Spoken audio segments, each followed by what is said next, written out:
Welcome to my channel. अभी हम बात करते हैं सार्कोइडोसिस के बारे में। सार्कोइडोसिस क्या है?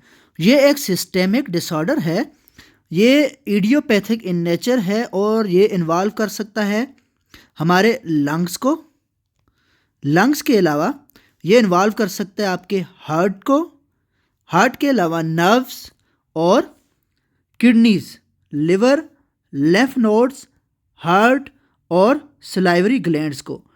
तो जब ये इन्वॉल्व करेगा आपके लंग्स को तो लंग्स में ये फाइब्रोसिस कर सकता है।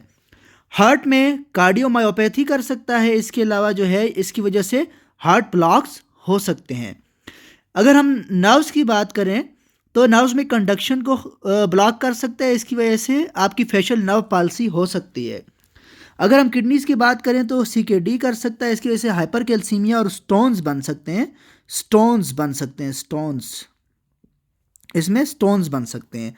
इसके अलावा लिवर में ग्रेनुलोमास बन सकते हैं, नॉन केजिएटिंग ग्रेनुलोमास। इसके क्लिनिकल फीचर्स में नॉन केजिएटिंग ग्रेनुलोमास बनते हैं इसमें। फिर अगर हम बात करें लेम्फ नोड्स की, जनरलाइज्ड लेम्फ नोड्स की इनलार्जमेंट कर सकता है।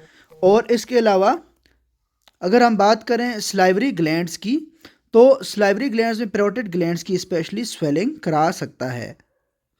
अगर हम बात करें इसके क्लिनिकल फीचर्स की तो वो according to the organ involvement हो सकती है, लेकिन मोस्टली जो है पेशेंट्स प्रेजेंट करेंगे जो जनरलाइज्ड फीचर्स हैं उनके साथ, जैसे फीवर, मेलेज और डिस्निया के साथ पेशेंट्स प्रेजेंट कर सकते हैं। इसके अलावा स्किन की अगर इन्वॉल्वमेंट हो तो एरिथीमा नोडोजम हो सकता है, ल्यूपस पर्नियो हो सकता है और आयराइटिस हो सकता है। और जैसे मैंने आपको बताया कि लेम्फ नोड्स की इन्वॉल्वमेंट हो तो लिम्फेडिनोपैथी, लिवर और स्प्लीन में अगर ग्रेनुलोमास बन जाएं तो हेपेटोस्प्लीनोमेगेली, पैरोटिड ग्लैंड की इनलाइनमेंट हो सकती है, कार्डियोमायोपैथी, एरिथमियाज, ये सारी चीज़ें हो सकती हैं। इसके अलावा लंग्स की फाइब्रोसिस होगी तो उसकी वजह से डिस्निया होगा। इसके अलावा पेरिफेरल न्यूरोपैथी और आर्थराइटिस हो सकता है। अगर हम डायग्नोसिस की बात करें तो आप चेस्ट एक्सरे कराएंगे तो उसमें आपको डिफरेंट स्टेजेस में डिफरेंट तरह की पिक्चर मिलेगी। जो स्टेज 1 है उसमें आपको जो लेम्फ नोड्स होते हैं बायलैटरल हाइलर लिम्फेडिनोपैथी मिलेगी, बायलैटरल हाइलर लिम्फेडिनोपैथी। जो स्टेज 2 है उसमें आपको bilateral hilar lymphadenopathy plus parenchymal infiltrates मिलेंगे आपको। जो स्टेज 3 है उसमें आपको सिर्फ पेरेन्काइमल इन्फिल्ट्रेट्स मिलेंगे, लेकिन बायलैटरल हाइलर लिम्फेडिनोपैथी आपको नहीं मिलेगी। और जो स्टेज 4 है इसमें आपको फाइब्रोसिस वाली पिक्चर मिल सकती है। So these are radiographic stages for sarcoidosis. अगर हम बात करें इसमें ESR की तो ESR रेज्ड होगा, लीकोपिनिया मिल सकता है आपको, एंजियोटेंसिन कन्वर्टिंग एंजाइम जो है इसके लेवल्स आपको रेज्ड मिल सकते हैं। और सीरम कैल्शियम जो होता है इसमें कभी कभी ज़्यादा हो सकता है क्योंकि विटामिन डी प्रोडक्शन होती है जो ग्रेनुलोमास होते हैं इनमें। इसके अलावा यूरिनरी कैल्शियम लेवल्स भी इंक्रीज हो सकते हैं। और यूरिनरी कैल्शियम लेवल्स जो हैं ये तकरीबन 50% ऑफ द केसेस में आपको रेज्ड मिलेंगे। अगर हम बात करें कंफर्म डायग्नोसिस कैसे करनी है आपने, तो आपने बायोप्सी करनी है। आप स्किन की ले सकते हो, लेम्फ नोड्स की ले सकते हो और पैरोटिड ग्लैंड्स में से ले सकते हो। इसके अलावा ट्रांसब्रोंकियल बायोप्सी भी आप कर सकते हो।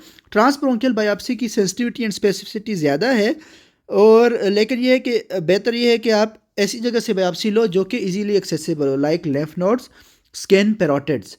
इसके अलावा आपने ईयरली ऐसे पेशेंट्स के LFTs, RFTs, pulmonary function test, ECG, ये सारी चीज़ें करानी है क्योंकि लिवर में ग्रेनुलोमास बना सकता है, किडनीज में स्टोन्स बन सकते हैं, CKD हो सकता है, रिस्ट्रिक्टिव या ऑब्स्ट्रक्टिव लंग पिक्चर मिल सकती है आपको, और ECG में आपको एरिथमियाज मिल सकते हैं, जैसे PR इंटरवल जो होता है वो प्रोलॉन्ग हो सकता है, या फिर कार्डियोमायोपैथी वाले फीचर्स भी आपको मिल सकते हैं। और कार्डियक MRI आपने इसलिए करना है कि अगर सार्कोइडोसिस हो रही है तो वो इसमें पिक हो सकती है। ट्रीटमेंट की बात करें तो इसमें जो है कार्टिकोस्टेरॉइड्स में प्रेडनिसोलोन 1 mg/kg से आपने स्टार्ट करना है, और ये आपने फॉर अ लॉन्ग पीरियड जो है आपने टेपरिंग में प्रेडनिसोलोन देना है इस पेशेंट को।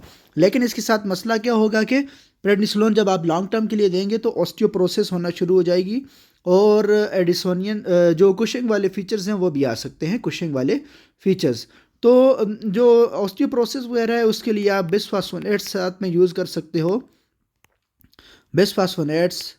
बाकी विटामिन डी इसमें मोस्टली रिलीज़ हो रहा होता है, लेकिन अगर बहुत ज़्यादा सीरम कैल्शियम कम हो रहा है बॉडी में तो आप जो है वो calcium supplements, vitamin D supplements भी दे सकते हो ऑस्टियोपोरोसिस के लिए। लेकिन मोस्टली जो होता है इसमें यूज़ बिस्फास्फोनेट्स का किया जाता है, क्योंकि इसमें विटामिन डी जो होता है ये जो ग्रेनुलोमास हैं इनसे नॉन केजिएटिंग ग्रेनुलोमास में से सिक्रीट हो रहा होता है। और बायोप्सी में फीचर्स इसके ये होते हैं कि आपको नॉन केजिएटिंग ग्रेनुलोमास मिलते हैं। तो दिस इज़ ऑल अबाउट सर्कोइडोसिस। उम्मीद है आपको वीडियो पसंद आई होगी।